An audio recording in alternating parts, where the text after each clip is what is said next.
સમગ્ર કાઠિયાવાડમાં ધાંગધ્રા રાજ્યે રાજવી અને રાજ પરિવારના નામે સૌથી વધુ ગામના નામ પાડ્યા હતા. ધાંગધ્રા રાજ્યના ગામોની સંખ્યા રાજ પરિવારના નામે 20 જેટલી છે. આ ગામનું નામ ધાંગધ્રાના 42મા રાજવી ઘનશ્યામસિંહજી પરથી પડેલ છે. ઘનશ્યામસિંહજી 1911 થી 42 સુધી સત્તા પર હતા. ઘનશ્યામગઢ જૂના અને નવા ઘનશ્યામગઢ એમ 2 ગામો આવેલા છે.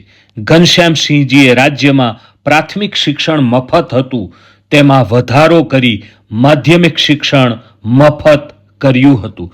આ ઘનશ્યામસિંહજીએ પોતાના કાર્યકાળ દરમિયાન રાજ પરિવાર અને પોતાના નામે કુલ 9 ગામો જુદા જુદા નવા વસાવ્યા હતા, જેની વાત હવે પછી કરવામાં આવશે.